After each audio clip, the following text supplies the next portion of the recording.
Hey everybody, Sal Cappacio here, WGR Sports Radio 550, Bill's sideline reporter, inviting you to do what I do every Wednesday and Friday night. That's check out 30 Minutes Live with CDP, coming at you from Ontario, right on your Facebook, Twitter, and YouTube channels. You can check it out every Wednesday and Friday night, just like I do. 30 Minutes Live with CDP.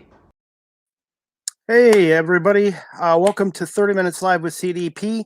I'm just going to have my guest on, Sal Cappacio from WGR 550, on in a minute, and we're going to talk a little bit about the Buffalo Bills 2020 season, what he thinks of the 2021 team, and of course the NFL draft is coming up next Thursday night in Cleveland from April 29th to May 1st. The Buffalo Bills have 7 draft picks in that. And we're going to probably maybe talk about the trade that happened today between Kansas City and Baltimore pending a physical. The Chiefs adding Orlando Brown, an offensive tackle from the Ravens, for some draft picks. So 1 second, guys. I'm going to bring on our guest. 1 second. I'm going to bring Sal Cappacio on right now. Hello, Sal. Hi, Chris. How are you? Good. Thank you so much for coming on. Yeah, can you hear me okay? Yeah, loud and clear. Can you hear me okay? Absolutely, yes. Isn't it amazing, the technology nowadays? It is. Absolutely. Yeah, it's incredible. It seems like it's advancing more and more. There's so much to try and get a handle on and wrap your head around and do this and do that. And I'm always kind of caught between what I should need to know and not need to know. And it's so much. Yeah. So I've just been doing this podcast for a year now. And like I said, I really enjoy doing this. And like I said, I appreciate you giving me some time tonight to talk some football. Yeah, no problem at all.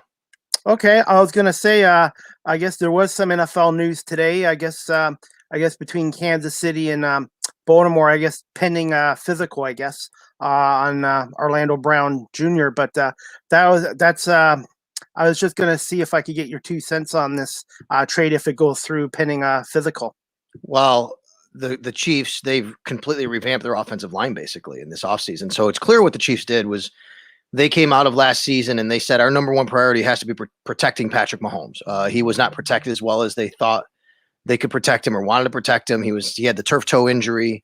They went into that Super Bowl and it showed that, they didn't protect him enough, and the Tampa Bay Buccaneers took advantage of it and they wound up beating him. So I think that they took the biggest swing possible. They know they know that they're going to contend for a Super Bowl as long as they have Patrick Mahomes. So they're going to do whatever they have to do to keep him upright, and using the number 31 pick in the draft, for an all-pro tackle, basically a guy that, Orlando Brown is going into only his 4th year, is something that they're willing to do. And I understand why, but it's going to come with a price. They're going to have to obviously give up some picks, but also a contract. And I think that's, where, it might hurt them at some other positions, but for them to do what they do, and Joe Thuney, they signed obviously, and, they really revamped that offensive line. I was gonna say I totally agree with what you say, and it all starts with I'm old school football, but for me, a football team starts with the O line and the D line, and then you work your way from there. Yeah, and I think that it used to be where you'd say that and you meant because of running and stopping the run, but you're not wrong. But now it's just for different reasons.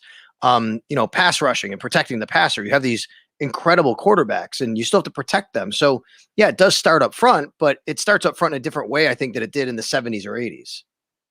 Definitely. I was going to ask you also too, the Buffalo Bills do have 7 draft picks.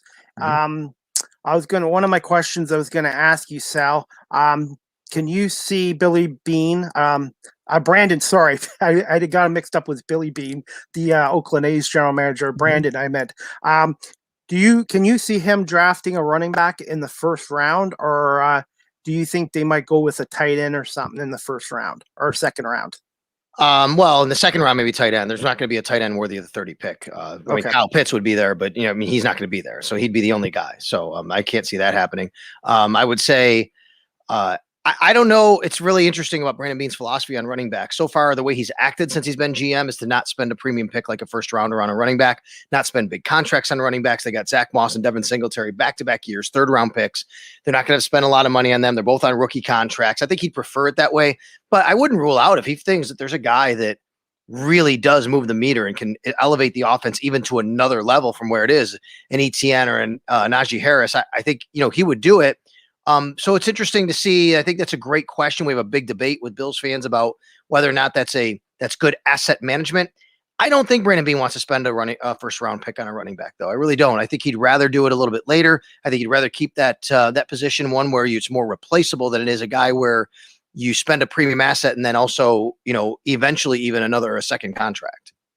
I was going to say, I like both of your running backs. Like, I'm an Eagles fan, of course, but I like Singletary. I think he's a good finesse running back. And I like Moss because I think Moss is a nice addition to your backfield because he's more of a physical, bruising type running back. And I think if he stays healthy, I think the Bills' running game could be a little more protective than it was last year, other than Josh Allen being their most consistent running. Yeah, there's no doubt that I like both of them, too. These guys aren't stiffs. They're not busts. There's no doubt about that. But the issue is, and even Brandon Beane has said this, they don't have a home run hitter back there. They don't have a guy that could take it to the house from 60 yards away necessarily. Now Singletary did have a run like that last year. They don't have that breakaway speed. They did sign Matt Breida, which he does provide that. But how much are you going to give him the ball? How many opportunities does he get? Is he even active most times on game day? So I think that's the issue is they need, and it was evident in the AFC Championship game they lost to Kansas City. They need more playmaking ability and speed on their offense if they want to match up with Kansas City. Definitely agree with you there. Like you said, and in the playoffs too, I'm old school, but in the playoffs, you also have to be able to run the ball a little bit more too because of the weather factor, and teams can just all of a sudden play physical with your receivers too. Like basically, you don't want to be one dimensional in the playoffs either. You want to be able to have a threat of a running game along with a passing game too. Yeah, and the threat of a running game will always help you. If teams have to move up a little bit, a guy like Josh Allen will just throw it over the top, right? I mean, that's what you have. So, being physical with wide receivers, that is an area the Bills have struggled with. And I think one of the reasons why they were willing to let John Brown go, who's been a very good player for them, but bringing Emmanuel Sanders, a player who's a little more physical, maybe that, can get off press coverage a little bit better. Teams that have been physical with their wide receivers have had more success. So you do have to be a little bit more, you don't have to be balanced in the number of plays you call, running versus passing, but you at least have to have some sort of threat or have teams respect it in some manner where they can't always sit on one thing all the time. And I was going to say, I like the Sanders move, like you said, for those reasons. And I think you got a really solid wide receiver core, too. And one of the guys you got, what used to be a pain in the butt for us Eagle fans, is Cole Beasley. I'll tell you this, he's basically the poor man's version of Julian Edelman as far as I'm concerned. Yeah, Cole has been a really nice addition for the Bills. He had a career year last year, and then he played on a broken leg in the playoffs. How about that, right? I mean, the guy breaks his leg, and he actually winds up playing on a broken leg in the playoffs. He's tough as nails, still has 2 years left in his deal. He's on other side of age 30 now, so he's getting up there. And that's why one of the maybe questions is, does the team, go and find somebody who could eventually replace him? Because next year he'll be in the same situation as John Brown was this year, where they can get out of the contract. They can save a lot of money. Who knows that they want to do that? I'm not trying to push Cole out the door. I think he's been a tremendous value and asset, but you have to think long-term as well as short-term. And, I think Cole Beasley's been one of those guys that's really helped Josh Allen elevate his game, which has been super important, obviously. Definitely agree with you there. And you just mentioned the salary cap. 3 years ago, the Eagles won Super Bowl 52, and now within 3 years, we're now in a rebuild, and we're kind of in salary cap prison, and we need to get out of it. I shouldn't say we, but the Eagles. And you're right. Being able to manage the salary cap is just as important as any other aspect now. No doubt. And there's going to be challenges for every team, but there's especially challenges when you have a franchise quarterback. As the Eagles found out when you pay somebody, at least you thought there was a franchise quarterback, Carson Wentz, you pay him. Now suddenly you can't do as much around the roster, and especially if that guy doesn't elevate and stay and keep his game where it is. So the Bills are at that juncture right now with Josh Allen. They're going to have to decide on his fifth-year option, which they'll pick up, but giving him a contract extension, that's going to happen. How much is it going to cost them? How much of the piece of the pie is he going to take going forward? And then how do you manage the rest of your roster around that asset allocation? So, once you get that quarterback who's no longer on a rookie contract and you have to pay them, the challenges become a lot harder, obviously. And that's where the Bills are approaching right now, because that original group of players that Brandon Beane and Sean McDermott brought in, they're now getting to their second contracts. That's why Matt Milano, Tre'Davious White, Deion Dawkins all got re-signed to this pretty big money for all of them. But now that really reduces the amount of money available for everybody else. And like I said, the cap went down this year too a little bit as well. I think it's the numbers I think are about 185. Yeah, 185 and a half, I believe. Yep. Yeah. But hopefully next year, when the revenues for the NFL go up with fans being in the stands, that they should go up. Plus, you guys got a new TV contract as well. Yeah, and that doesn't kick in until 2023, so that'll be in 2 years. The TV contract. And the NFL has basically said we're not borrowing money from future years for the salary cap. But you're right. I think the fans being back in and things like that will help the revenue. The 17th game is going to help the revenue. Obviously, that will be something. They had the extra playoff game this year. All of that will help. Brandon Beane said to us last week when we met with him via Zoom, he does not expect the cap to go up that much. It will go up, just not that much, not like this huge rise. And then we'll see where it is in 2023 with the new TV money. We could see a little bit of a step and then a bigger step in 2 years. I was going to ask you this. I asked Bulldog this, and I've already asked Howard Simon this. How do you feel about preseason football? Do you think it should be eliminated altogether? Or are you like me? I still think there should be at least 2 preseason games.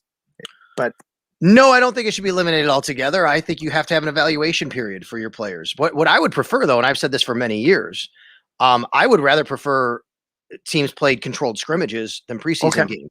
However, that doesn't make money for the owners. So I understand why they wouldn't do that. You're not selling the tickets like you would for a controlled scrimmage as you would for preseason. Maybe it would. Maybe if they did something like that model. And the reason I say that is that's when teams get together and they say, hey, we're going to go 10 plays for you, 10 plays for me. The coaches kind of design what they want and say, let's just go with a passing period here, a running period here. Let's do goal line here.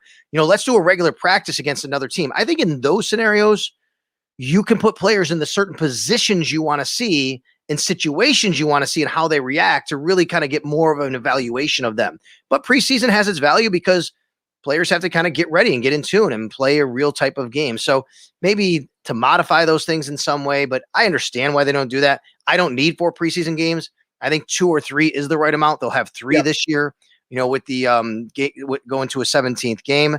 Plus, I'll be honest, for me, I'm one of the broadcasters. I mean, this is what I do. I need a preseason game. I want a preseason game. I don't want to just go into the season cold. I'd like to have those reps with, our crew and, make sure that we have everything all set. And now I was going to say, Steve Tasker did a great job last year with John Murphy, because I, besides listening to Merle Reese and Mike Quick, I like to listen to other teams' announcers. And I've always been a fan of yours and John Murphy's. And I think Eric Woods is a really good analyst. Is he going to be coming back in the booth this year, or is Steve going to stay? Well, as long as Eric can get through all the, coronavirus pandemic protocols and whatever the state and county and region and all that put in place, as long as he's okay with that, I would expect Eric to be back. I haven't heard otherwise, but who knows? I'm not, I can't speak for Eric Wood, but I would tell you that last year, Steve had always said that as soon as Eric's ready to come back, it's obviously his job. It's his chair. It's been great working with both of them. I mean, Steve is, one of the greatest Bills of all time. He's on the Wall of Fame, should be in the Hall of Fame, I think. Eric is a guy I covered professionally. Steve, I grew up watching. I covered Eric. I got to know him. We became friends, if you will, after he retired a little bit, and did some things together. And then he became my colleague on the radio side. So however it works out, we'll be fine. But I think Steve did a tremendous job, last minute notice, as a fill-in basically for all those things in games that he did last year. But hopefully we'll get Eric back if that's what he wants and that's what he's able to do. I was going to say, and speaking of Steve Tasker, his son Luke has been in the CFL for 6 years with Hamilton, and I was at his first CFL game, which was played in Guelph, where I live, because the Tiger Cat Stadium was being demolished. So Steve came down with his family, and what a nice, humble guy he is. And I'll tell you this, his son Luke, I really wish he had gotten another opportunity to be in the NFL. He is a really good receiver and multi-time Pro Bowl, or not Pro Bowl, but CFL All-Star. Very gets his football IQ from his dad. Yeah, and I believe he actually went to the Chargers originally out of college. Yeah. And he didn't make the NFL. He wasn't there for very long. I think he was on in for training camp or whatever. But good for him. He made a professional career for himself. So you're right. It's a tremendous family. They're great people. I've gotten to know all the Taskers in some way, shape, or form, just briefly over the years. And I'm very, very happy for Luke and the career he's built for himself too.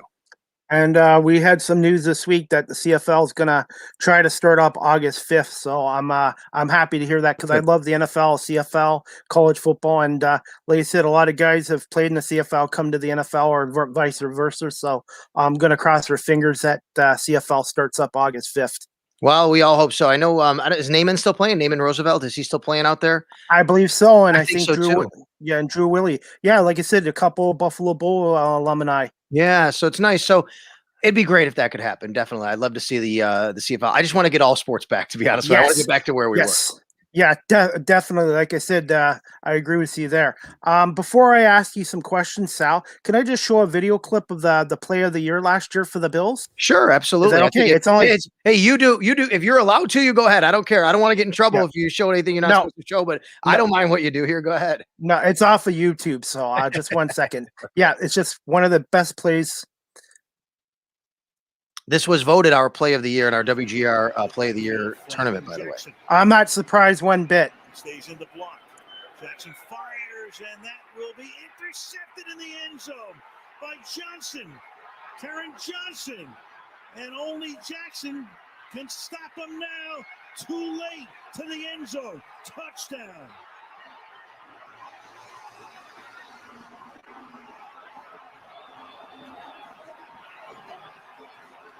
Johnson had a pick six against Roethlisberger in one of the Pittsburgh games this year.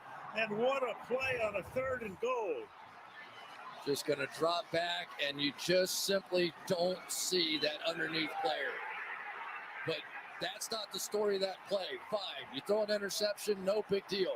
But you have to get Taron Johnson on the ground. And the Buffalo Bills have all of Buffalo rocking like they haven't been rocking. I was gonna say, obviously Lamar Jackson. Well, I was gonna ask you, what were your thoughts at that moment when you were the sideline reporter right there for that play? First of all, I'll disagree a little bit with Chris Collinsworth because he said, okay, you throw an interception, no big deal, then you got to get him down. It was a big deal. It was a 7-point game. They were going to tie the game without scoring there. Even if the Bills just take over the ball at their 20 after a touchback, that's a different ball game. And that was very close. It was a huge deal just for the interception, the presence of mind for Taron to keep going, get out of the end zone, have that room to run, get to the end zone. Obviously, that I would say kind of sealed the victory, even though, the way the game played out, it got a little bit closer at the end. So I've told people this quite a few times since that game. It's kind of weird to say because I've never experienced this, but when people talk about things being in slow motion, this was one of those times in my life where maybe the only time I ever remember something that it was kind of like going in slow motion. And the reason why I say that is, so what happens is, Chris, when teams get inside the red zone, essentially, I go to the goal line. That's where I stand. I want to stand at the goal line because if there's a close play, I want to tell Murph what I saw, on the radio broadcast, if they throw it down to me. So I'm standing at the goal line. I see the throw, and pretty much he catches it kind of right in my sight line right there. And I'm like, oh my gosh, interception. That's great. And then all of a sudden, I thought he was going to get tackled or go down like a lot of people did. And then he starts running, and then you're kind of understanding what's starting to happen. Is it right away you're like, oh no, don't you think he's going to get tackled? Oh no, that's not a good move. Then when you realize, wait a minute, he's got some room here. Now I want to get to the other end where he is because I want to experience what's going on so I can talk about it on the radio. As I'm doing that, as I'm going from one end of the stadium to the other. Now, remember, I'm in the moat there. I'm not on the sidelines last year because of the pandemic. I'm in the, right above the tarp. So I'm in the stands, but I have room. I can go down through the aisle. As I'm going, Chris, I'm watching. I'm basically behind Taron Johnson watching him run.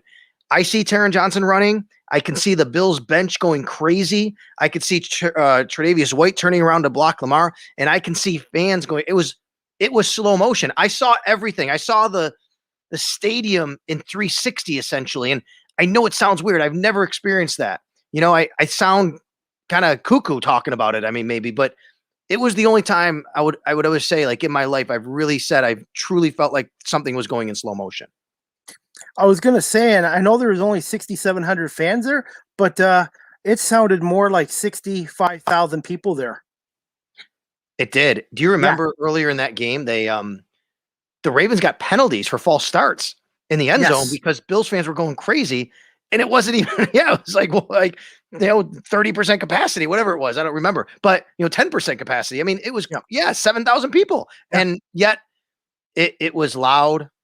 one of my best memories ever will be the week before that. They're playing the Colts. It's the first time the fans were allowed in the stadium. Wasn't that many fans, obviously. It was a very nice day, sunny day. It was cold, but it was nice and sunny. And it was the early game for the wild card weekend, the first game, Saturday, 1:00. And they threw it down to me on the radio, and I'm in the booth looking out, and I can see the fans. They had just started to filter in. And I got emotional on the air because I saw the fans for the first time, and they were seeing their team for the first time all year. And people were, it was a pretty amazing experience to be a part of that and to feel that emotion that these fans were feeling to see their team for the first time and in the playoffs for the first time at that stadium in 25 years. Yeah, 1996. That was quite a long drought. Mm-hmm. I believe, yeah, December 96 against the Jaguars in Jim Kelly's last game. I think he got knocked out with a concussion that game, too. Yeah, it was the 96 season. So, yeah, and he did. Yeah. The Bills lost that game. Natron Means, I think, was the running back who ran on them. But, and the last time they'd won a game was the year before that, Miami in 95 playoffs. But it was a long time. And, to experience that, I got emotional and choked up on the radio talking about how much it meant for that community, our community, to see the Bills in action in the playoffs in that stadium. Well, to me, the two most passionate fan bases in the NFL, people might disagree, but I think Philadelphia and Buffalo. I think fan bases. Yeah, there's no doubt. I think that Philly is right up there and Buffalo is right up there. Obviously, I'm biased towards the Bills, but I think Philly's right up there. I think that Philly can be they can be really hard on you, as you know. Philly fans, Philly media. It is. They booed Mike Schmidt once. I mean, come on, right? Yep. how do you boo Mike Schmidt? Santa Claus. They booed Santa Claus. They booed Santa Claus. And I would say Browns fans are super passionate. They haven't been able to, totally agree. And you got your national teams like Pittsburgh, which I think they travel really well, but they kind of resonate around the country and they have a big fan base. I'll tell you, I think I'm sad that the Raiders went to Vegas because experiencing the black hole a couple of times was really cool in Oakland. I think those people are really hardcore about their team, which is cool too. Do you ever think Oakland will get a team again if they ever get a new stadium? No, you don't think so? They're done. No, I don't think they will. I just think that the league's been down that road a couple of times. They've had the A's. I think they're getting a new one, right? I believe the A's are actually getting a new one. But you never know. And where's the team going to come from? I'm not really sure. Who knows? I mean, Cleveland did. Right. I mean, we've seen teams say that LA got one back, but it's LA. Yep. I just don't think Oakland is a big enough market that the league would say, let's get a team back there. That leaves basically the two small markets left, Buffalo and Green Bay, I think, basically. Yeah, it is. And Kansas City, I think, is pretty small, but, it's bigger. Buffalo and Green Bay are kind of like the shining beacons of light of, hey, we can still survive in this multi-trillion-dollar business essentially with our little small market teams. And Green Bay is obviously unique because they don't even have an owner. They have people, the fans own them, basically stockholders own them, which you can't do anywhere else. It's outlawed for any other place or team to do that. That's the only time it can be allowed. So they're even very unique. But you see the passion that comes out. And I think the one thing that I always tell people about Buffalo when you talk about this city and this team and how it is, I say it's a college town like that. Really, it's kind of like people rooting for the Bills. It's like go to your Tuscaloosa, go to Clemson, and go to these games and Tallahassee, Florida State. That's what Buffalo is like for the Bills. Totally agree. And I was lucky enough. I've gone to many Bills games in Buffalo, including the Eagles win there in 2019. But I was at my last Eagles game I was at Green Bay Lambeau Field. And I'll tell you this, if you're a football fan, even if you're not a Packers fan, Lambeau Field is pretty special. It is. We were there, obviously, in 2018, that would have been Josh's rookie year. The Bills played. And it was... you don't realize how much of it is. It really is kind of like a high school stadium in a lot of ways. It's a municipal stadium, right? When you get there. Now, I will say they did a lot of renovations on the outside. And I think the Bills actually, when people are talking about a new stadium here, I think that might be a model they look at, which is when you walk into Green Bay now at Lambeau Field, everything's enclosed when you go, like the concession stands and the shops and all that. Then you kind of walk out into the bowl now and it's all outdoors. Right. And I think that's the experience that's pretty cool. But once you get out there, it really is kind of being like a city municipal stadium where you would find maybe your local high school game on a Saturday afternoon, which is super cool. And the other thing was, from my experience, because I'm down there, one small tunnel in and one small, it's it. You got to walk this, it's narrow and you walk out and you just kind of, you get that feel, that really old school feel to get out to the stadium for sure. You didn't have great weather for that 2019 Eagles game in Buffalo. I remember it was Windy, very and windy, cold, rainy, very rain. windy. Wind Yeah. was a big part of the story about like teams and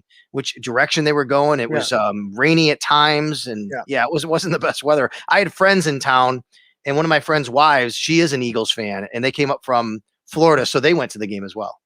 Yeah, and that was my nephew first ever NFL game too, and he loved it, and he wants to go back again. And I told him we'll just have to hopefully things open up maybe in August or September. We'll cross our fingers. It's out of our hands, but I do miss going to football games and sporting events and stuff like that. Because like I said, I'm a huge sports fan, and there's nothing better than being at a live football or baseball or hockey game or a basketball game.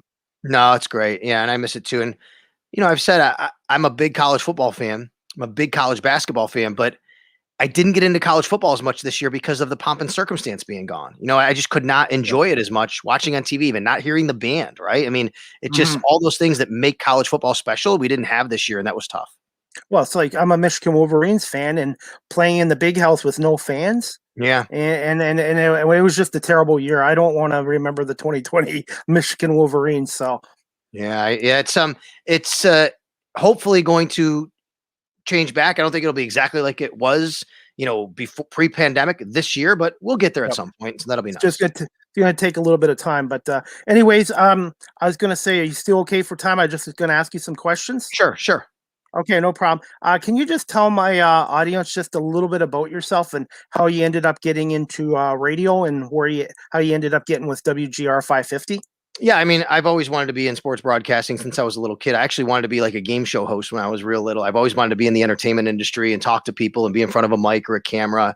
I've always had that personality. My dad was a singer growing up, so I've always kind of had that in my bloodlines as well. And I realized at a young age, I've always been an athlete. I played 3 sports in high school, and I was a good football and baseball player. I was too small to play football in college. I would have loved to. But so when I realized I probably wasn't going to the NFL, I think I realized I should maybe sports broadcasting would be really good for me. And then I knew also that Syracuse University offered a great broadcasting program. So that's where I went to school. I went to Syracuse University, got involved with the college radio station there and the TV station and did all those things. Had a friend of mine that his cousin was running a radio station down in the state of Florida. And, they hired me to do some sales on the side, get a little on-air opportunity, which was really nice. And so I lived there for a while, but I things weren't kind of progressing where I wanted them to. And I don't think they do when you're young, right? When you're young, you think you're going to get into the job. And if you're a lawyer, you're going to be at the biggest firm, or if you're a sports broadcaster, you're going to be on ESPN, like that. And it doesn't work like that. So, to pass time in this town where I was living, I was coaching kids in football and baseball. And then I hooked on with the local high school on their staff on football, and I liked it a lot. So I actually decided, you know what? I left radio and TV. I went back to school at the University of South Florida, got certified to be a teacher. I became a high school teacher and football coach for 10 years in the state of Florida. And, but I always missed radio, wanted to get back into it at some point, and would still listen to WGR. I applied a couple of times to come back after I realized maybe I wanted to do it. And they really liked me. They didn't have any out openings for me, but they said, if you ever come on up, we'll hire you. Got to kind of start over again, but made the leap of faith. I did it. I came up back in 2011 with my wife. I met her down in Florida. She's from Germany originally, so the weather didn't bother her in Buffalo. So we moved up to Buffalo, and I started my radio career over. And things kind of just really kind of took off from there, because when I came up to Buffalo, we didn't have the rights to the Bills games. Another company did, but then shortly after that company, the company that owned the rights, they went bankrupt, so they had to relinquish the rights essentially. However that worked out, we got them, and I was there already, and they started giving me more duties and responsibilities. And I had known John Murphy a little bit, and I got to work with him on the broadcast. And Joe Biscaglia was our beat reporter then. I think people know Joe, and then he went to Channel 7 and did TV. I slid into his beat reporter's job. I was the sideline guy, and kind of just moved up from there, basically, if you will. I was going to say, when you were starting out in radio, Sal, did you have a mentor or mentors that kind of helped you with you getting into radio and stuff like that? Yeah, I mean, look, I think that I had the greatest mentor I ever had was my college radio station. I think it's called WJPZ. It's Z89. They call it in Syracuse. It's a music station, but there were opportunities for sports. They did everything. It's all student run. It has nothing to do with the faculty, staff, no adults, if you will. It's all college students running this radio station. It has for many years. It's one of the top stations in the country for college radio. It's still going strong today. It was the greatest hands-on experience I could have ever had. That was kind of my mentor. That was the way I learned through people and working with people and understanding how the business worked. The person who hired me in Florida gave me my first job. His name is Matt Dubois, and Matt now lives in Charlotte, North Carolina. He's a promotions director. He's actually the operations manager of a radio station there. He does his own promotional stuff on the side. Like he created the Taste of Charlotte that goes on there now. So, he's involved there. But I would say that over the last 10 years, since I've been back in Buffalo, first of all, let me say Andy Roth he's the one who hired me at WGR. He was the program director. He's now in Cleveland. But the person who's really taught me the most about radio is my current boss and program director, Alan Davis. And Alan's actually from Nova Scotia. He's worked in Toronto a lot. He hired Dan Schulman for his first radio job. He hired the Red Wings play-by-play guy for his first radio job. He was Colin Cow. I believe that's right. Yes. Alan was Colin Coward's program director in Portland, Oregon before he went to ESPN. So this is a man who knows a lot about radio. And I would say that I've learned more from him than anyone in the business. Wow, that's an impressive list you just mentioned there. Yeah. Wow, and I'm a Red Wings fan too. So and Ken Cowell's been there for 25 years now. He just replaced the legendary Bruce Martin, who did it for 31 years. So is he Canadian? Is Ken Cowell? No, he's from Detroit. He's a Detroiter. Okay, gotcha. Yeah, I know. I know Alan had worked with him or gave him a job, and that's how he kind of got it there too. So it's pretty interesting, how all of that works. But he's been around. He knows a lot of people, has a lot of context, and I've just learned a lot from him. Really, the big picture stuff of radio, and a lot of small picture stuff too, and just how to do certain things, but just how the business operates. Well, and I'm kind of trying to get into it at late. I'm almost 49, but I've got a taste of broadcasting a couple years ago as a camera operator. Then they told me they liked my work, so they go volunteer with Rogers TV. Which is a major cable company here, nice. I've been doing the Gulf Storm OHL games, and then for the last year, I've been doing my own podcast, and I've been trying to get guests. I've been getting guests on a lot the last 5 months, such as yourself, John Murphy, Bob Sochi, the voice of the Patriots. Yeah. Nice, super nice guy. One of the greatest guys I ever talked to. And everyone in this industry who's come on my podcast has basically treated me like one of their own. And it's like, and it just makes me want to keep getting better and keep learning. And my goal is to get into radio. And I know it's going to be a little harder for me at my age, but this is something I've always wanted to do. And I want to do it now. And I love sports, and I love learning, and I love talking to people. No, that's great. That's awesome for you. And, I always tell people it's never too late. I started over at the age of 37, and I had to work for part-time for not much money. And I was substitute teaching on the side just to make money, but here I am, and I couldn't be happier with the move that I made and, how it's worked out. And like I said, your station's been great with me too, with the Bulldog, yourself, and Howard Simon, and like I said, and John Murphy, super nice guy. I could have talked to John Murphy for 2-3 hours. What a super nice guy. And like I said, I've been very lucky, and I just got to keep doing this, keep getting my reps, and keep practicing, and hopefully somebody will give me a shot at some point. That'd be great. And, it's awesome. You just got to keep working it, keep networking, learn to, know people, but just be versatile and be willing to do a lot of different things in this business. I always say to kids, like, that's the best way to make sure that you're available to do a lot of different things.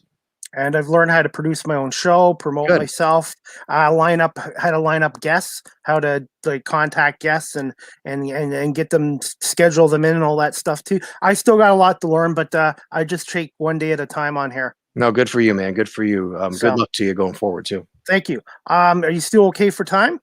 Yeah, a few more questions, I guess. Yeah, that's fine. Okay, no problem. What was it like when you did get hired by WGR 550, and then when you became the sideline reporter? I believe 2014, was your first year. Yeah, when Joe had transitioned, went to Channel 7, I actually became the sideline reporter a little bit before that, but there was a time where they were going to maybe not have one. We didn't know how that was going to work out. And Murph, actually, I give him a lot of the credit here, because Murph's the one that pushed for one. He said, I need a sideline reporter, and I know Sal, I think he'll do a good job. And he kind of pushed for that. And I had to prove myself. And, I remember my first road game I ever went to as the sideline reporter was in Chicago, that overtime game where Fred Jackson had the run at the end, stiff arm Conti, and the Bills wind up winning, right? 2014. It was awesome. So, having that, as a former high school football coach myself, like, I'm a guy that needs to be on the field. I love it. I get the juices flowing, the competitiveness. So fits me perfectly. Just like I'm there every single Sunday. It's like all of a sudden here comes the national anthem. I'm like, I can't believe I'm in an NFL stadium doing this job. This is incredible. I get to be on a sideline every week. As far as just being hired by WGR, the way that worked, this was my dream job growing up, essentially, to be there. I used to listen to Art Wander, the Tiny Todd of the Kilowatt, they used to call him, Art Wander growing up. And I used to call his show. I used to literally call his show as a caller, and I would record myself and then go back and listen to air check myself as to how I would sound. This is where I've always wanted to be. And, the aim since I was really little was to be here. So just to be hired and say I'm going there was amazing. But then now all of a sudden, okay, now you're here. What are you going to do with it? It's one thing to get there. Like now you got to do something with it. And, you got to take ownership of your own career, and where you go, where I go is up to me, not up to someone else. It's how I do things. So, that's one thing that I've really kind of taken to heart. So of course, it was an amazing experience to even go through that process, and a lot of anxiety, a lot of angst. You don't know what's going to happen, but once it does happen, you realize that, it's pretty cool. I was going to say one little part I wanted to add to this question. As a sideline reporter, what is the hardest aspect of it? Is it when you only have like so many seconds to report something into John up in the booth? Is that that's not that difficult for me because I'm a fast talker. Seriously, okay. Like, I talk fast normally, so I'm okay with that. And we'll check. What happens is we're in the break, and I'll say to our producer, Greg Harvey, hey, do you want me to bring it back? Or Greg will say, Sal, bring it back. I usually bring it back from commercial break. And he'll say, you only have 6 seconds. Sal, you only have 3 seconds. But let's remember, I'm also watching the game. I don't want to step on Murph's toes on the play-by-play. He may say you only have 6 seconds, but who knows? The official might be late a couple of seconds. So even though he says that, I might have 10 when we come back. Or if he says 6, I might only have 3. I got to kind of watch the play and get it back. I would say that's not really the hardest. I think what's the hardest part about it? I think always seeing everything is the hardest. Like my job is to see what you can't. And now, granted, we're on the radio, you can't see everything. My job is to kind of give you what's going on that people otherwise would not know, right? I mean, on radio, I can't see everything. Sometimes Murph will go, hey, Sal, did you see that? Player just walked into the tunnel, because he's up in the booth. He can see that. I might be on one side of the field. I can't see that. So I think the hardest part is for me to make sure I always have eyes on everything. If there's a guy who's injured and he's getting taped up or he's in the blue tent, I got to watch the tent, see when he comes out. I also got to watch the play, see what's going on. So I think the hardest part is for me to make sure I'm kind of really seeing everything as much as I can. No tunnel vision, basically. Right. You can't do that. You have to be able to, and you can't get caught up in the moment either. Right. I mean, like, yeah, Taron Johnson, that's great. It's amazing. Guess what? I got to talk about it in like probably 10 seconds from now. So I better be ready to do that and not be out of breath and going screaming with people and giving them high fives inside the stadium. Yeah. Okay. I just wanted to ask you that because, like I said, I think your job, your role on the telecast, I think it's very important too. It adds to the broadcast, in my opinion, for the fans that like to listen on radio. Oh yeah, absolutely. It's I'm emotional. I'm passionate. I love what I do. I grew up a fan of the Buffalo Bills. I used to take a Greyhound bus back from Syracuse University to the home games during the Super Bowl years, So I think that when I do games, that comes out and people really appreciate that. I think Buffalo is one of those markets. This isn't LA or Chicago or New York, and maybe in some of those places like New York might be a little different, but this isn't LA where, you put somebody on and if they're polished and good, people see through you in Buffalo. If you're not, I'm going to say one of them, like people come from here. They do a fine job. They do a great job. Lots of people aren't from here, but I think you connect with people a lot better if you're from here and they know that you have a true investment into their sports teams, not just someone who's collecting a paycheck doing the games. Well, and look at all the great announcers you've had. John Murphy, obviously, the late Van Miller, who was great. And then you had Van Wagner, who's now with the Blue Jays, who used to do the Bisons, and Rick Jeanneret, I don't want to forget him, and Ted Darling, who did the Sabres games in the 70s and 80s. I still like watching him on YouTube. Some of the games on the old YouTube. He was great. I mean, and even the regular sportscasters, I'll say, not the guy like Rick Azar, right? I mean, who. Mm-hmm. The late Rick Azar, he just passed away recently. Like Ed Kilgore, who I still know, from Channel 2. Mike DeGeorge, who was on Channel 2. Now he's the spokesperson for the mayor here in Buffalo. So it's kind of funny, and I've gotten to know him really well over the years. So the people who might not have been on the games, but they were on my TV every night. Yeah, definitely great. The next question I wanted to ask you, I'll just try to keep these next couple questions quick. What's your favorite athlete or athletes and radio personality you've worked with and interviewed over the years, if you have one particular? I mean, it's tough to say favorite. I'll say some of the really good ones that I've had a pleasure because they're good. They're good people and they're really good at their job. Lorenzo Alexander was tremendous. Lorenzo is still tremendous. He's on radio in Arizona, but Lorenzo was, because Lorenzo, I covered him as a player and he was the go-to guy in the locker room because of he was so great to speak to and he would give you great insight. He was the NFLPA rep. He got a lot of, but then he also was great in his role transitioning out of football and into broadcasting. And I did a show with him one year, every single week on TV. And that was really cool. Those guys, Arthur Moats was the same way when he was in Buffalo. He went on to Pittsburgh and, he was Lorenzo before Lorenzo to me. Eric has always been great. Kyle Williams was great, to be around the locker room. Now, Kyle was a lot more of a serious guy, but you know what? He was a great interview. Micah Hyde is like that now. So I would say there's been plenty over the years that have really been, and some of them are probably ones that people, I get a lot like I could walk up to Taron Johnson, let's say in the locker room. Now, Taron isn't going to be a guy who's front and center in the camera, who's great like that. He's fine like that. But what he is I can have a really good football conversation with him and learn a lot. You know what I mean? I'll ask him some questions. Like there's a lot of guys like that too, that, you don't hear from necessarily, but you get to know and you really have these good relationships with. Okay.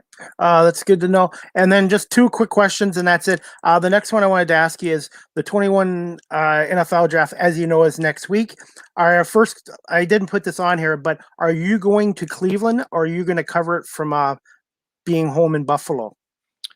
So funny thing is I actually am going to Cleveland, but not for the draft. We're leaving tomorrow morning to go for the weekend, me and my family, and we're going to see the Yankees play on Sunday. Because I'm big Yankee. Okay.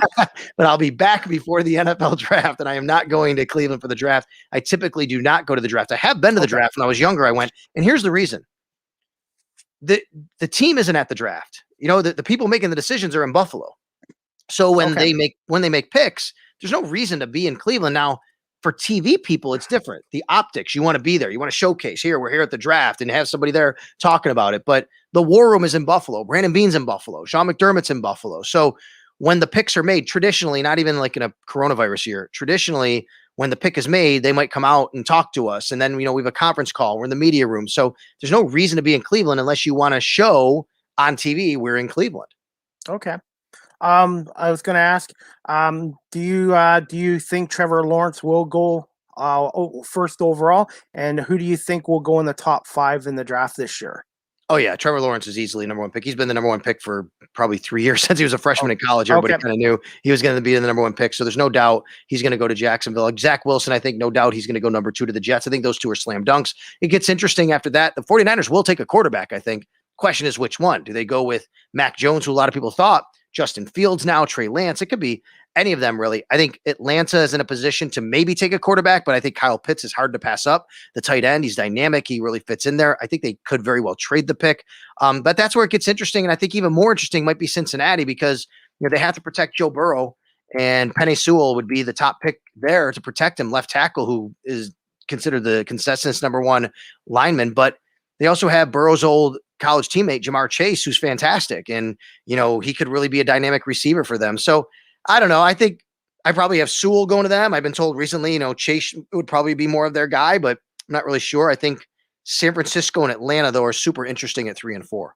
I was going to say, I have a gut feeling that the Patriots are going to trade up to get a quarterback because I know they re-signed Cam Newton for 1 year, but I still have a gut feeling Jimmy G is going to end up back in New England.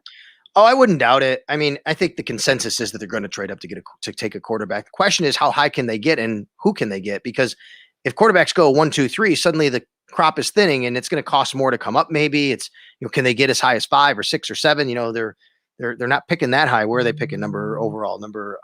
What's 15? They're number 15 overall. Yeah, 15, so yeah. How high can they get? Who can they get? So I think, it's super interesting. And, that's definitely something to keep an eye on for the Patriots. And I do think Jimmy G is still an option for them. And I was going to say the Eagles had the number 6 pick, but we traded down to number 12. So I was hoping to get Adams, the receiver from Alabama. And now I don't even know if we're going to get the cornerback from Alabama, Patrick Surtain. So it's going to be interesting to see what Howie Roseman does. I know the Eagles have a lot of work to do on both sides of the ball. So hopefully they have a really good draft this year. They have 11 draft picks. So yeah, well, and Nick Sirianni, I know the family pretty well, actually. He's the head coach of the Eagles now. He's from Buffalo. He's from Jamestown. Family is, okay. yeah. He went to Southwestern High School. His brother is a very good friend of mine, actually. So I know the family. It's a very good football family. And Jay Sirianni is his brother's name.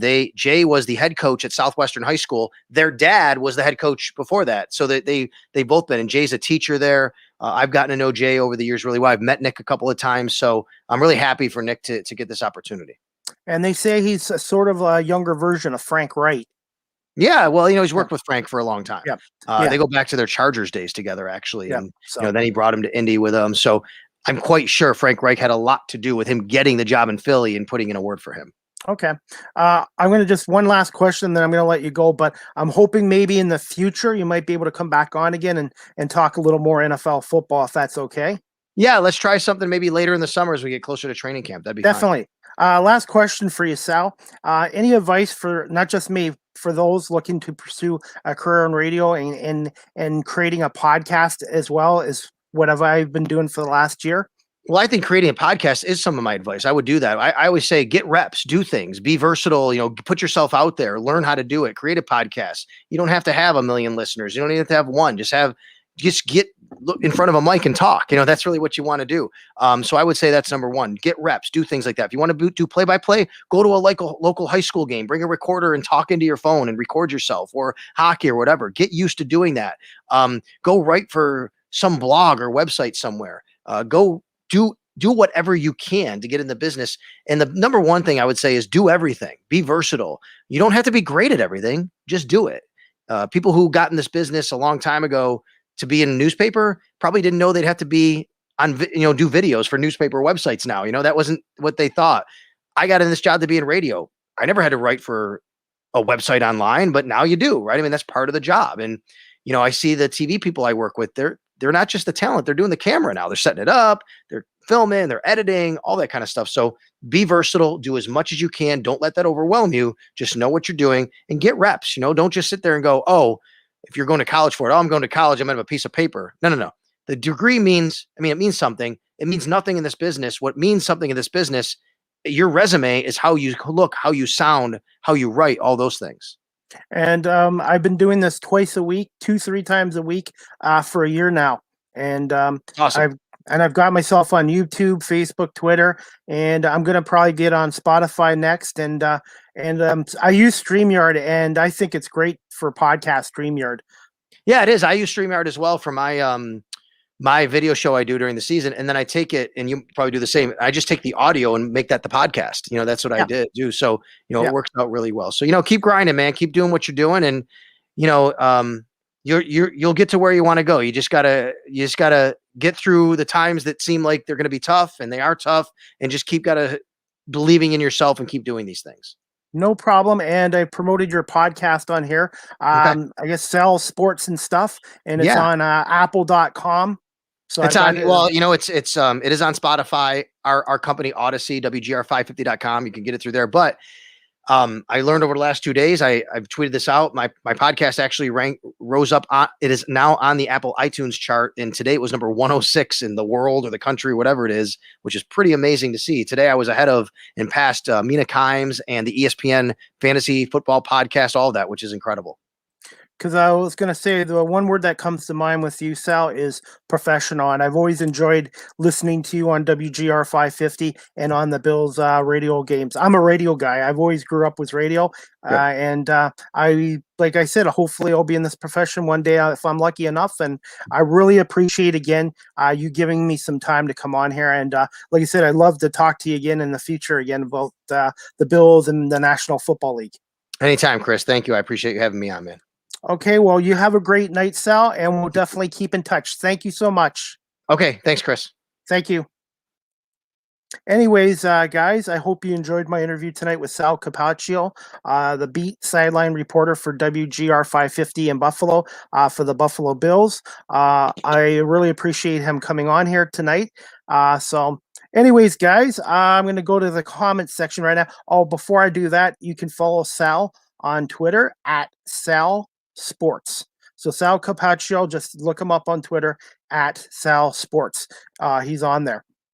And you can check out his podcast on Apple and Spotify as well. And like I said, Sal's one of the best sideline reporters in the National Football League and very professional in that. So again, I want to say thank you to Sal Cappacio and everybody who watched tonight or watches later on tonight or next week. Thank you so much for watching 30 Minutes Live with CDP. And like I said, I'm going to continue to work hard to get guests on here. So just before I hang up, I'm going to check out the comments section here. Let's see. Mark Richardson, do you know if Guelph Royals baseball will be back? As of right now, Mark, it does not look like it. That's my answer right there. As of now, no. Let's see. Trevor Spencer. Hey, Mark, they're saying the Guelph Royals might blah, blah, blah, blah. We'll see what happens there, Trevor. And Mark Richardson, good guess, Chris. Thank you. Yeah, Sal Cappacio is one of the best sideline reporters in the National Football League, and I'm really appreciative of him of coming on here tonight. So, and then let's see, Mark Richardson, you should look into Apple Podcast. Mark, I am looking to get on Spotify. So I'm right now. I'm on Facebook Live. I'm on Twitter Live, Mark, at Chris D. Palme, and I'm on YouTube as well. I believe you're subscribed there. So I'm on those 3 social media things for live podcasts, but I am looking to get on Spotify at some point and maybe get on Apple at some point as well. So I love doing these podcasts for you guys. I love talking to guests. I love learning new things. And I've been very lucky, like I said, the last 5 months to have great guests on here. So, but Mark and Trevor, thank you for always watching me. I really appreciate it. You guys were watching me from day one when I wasn't very good. I have to admit, about a year ago, I wasn't very good. And I still got a long ways to go, but I appreciate you guys all coming on here. So, like I said, again, guys, did you know, here's one thing I forgot to ask Sal, but Sal did create his own theme song on WGR 550. Sal Cappacio. That's what I can't sing, but that's what it's kind of a catchy tune. But like I said, guys, the draft's coming up next week, so I'm going to definitely talk to you guys next week about the 2021 NFL draft. And Sal obviously felt Trevor Lawrence will go number 1 out of Clemson, Clemson, and we'll see what happens there. But again, guys, you can check out Sal's podcast. It's called Sal Sports and Stuff, and it's on Apple and Spotify and all that too. So, and the 2021 NFL draft, guys, takes place next Thursday, April 29th at 8 o'clock Eastern Standard Time. And it goes from the 29th of April to the May 1st in Cleveland, Ohio. The Buffalo Bills have 7 draft picks. Philadelphia has 11. And I believe the the Jacksonville Jaguars have the number 1 pick. The Jets are number 2. And the San Francisco 49ers traded up to number 3. And also, guys, if you want to check out Sal Cappacio on WGR, you can check out their website at www.odyssey.com/WGR550 in Buffalo. So they're really good. They're really good guys there, guys. And he has his own segment there too. Go behind the scenes with All Access with Sal Cappacio. So he really knows a lot about the Buffalo Bills. So, anyways, guys, and there was a trade today. Before I head out, major trade between the AFC powers. The Ravens sent Pro Bowl offensive tackle Orlando Brown Jr. to the Chiefs for some draft picks. So Kansas City has solidified their offensive line to help protect Mahomes and give them a better running game too. So that's going to be key as well. As for the Eagles, they got 11 draft picks, and it's going to be interesting to see what they do at number 12. I don't think they're going to get Devontae Adams now at 6 since they traded down to 12, and I don't think they're going to get Patrick Surtain Jr. From Alabama as well. So Howie Roseman has a lot of work to cut out for him, because the Eagles have a lot of issues on both sides of the ball, and the Eagles need help with receivers. They also need to get a quarterback to back up Jalen Hurts, and they need to get some defense ends. And I do think the Eagles need to upgrade their linebackers too, even though I'm happy with Alex Singleton. So, anyways, guys, my next show is going to be this Wednesday night at 6:30. I believe Wednesday at 6:30, 7 o'clock. When it gets closer to Wednesday, I'm going to have Toronto Argonauts public announcer, PA announcer, Don Landry come on and talk about his career in radio at the Fan 590. He was the former morning host on the Fan 590 with the late Pat Marsden and with Gord Stellick. And he's now a writer for the CFL.ca website, and he's also the public address announcer for the Argonauts at BMO Field. So, and it looks like the CFL is going to start up on August 5th with a 14-game schedule, and the Grey Cup will be in Hamilton on December 12th. So we'll cross our fingers. And the Canadian League Basketball League pushed their season back 3 weeks. It will start June 24th. The Guelph Nighthawks will play their first game on June 28th. Depending on what happens in Ontario. So, and the OHL, as you know, has canceled their season until they hopefully will start up training camp in August or September. We'll see what happens there. But anyways, guys, I'm going to call it a night. But I want to say I had a great week with Buffalo guests. Monday night, I had Howard Simon from WGR 550. Then Wednesday, I had Scott Cellini, a musician from Buffalo. And then tonight, I had Sal Cappacio from WGR 550. So I want to just say I had a great week interviewing these three guys from Buffalo. Thank you so much. And guys, we'll definitely, my next podcast show will be this Wednesday night with Don Landry, formerly of the Fan 590 and the Toronto Argonauts PA announcer right now. And we'll talk to you and see you guys on Wednesday night with 30 Minutes Live with CDP. Thanks you guys all for watching. Take care. Have a great weekend.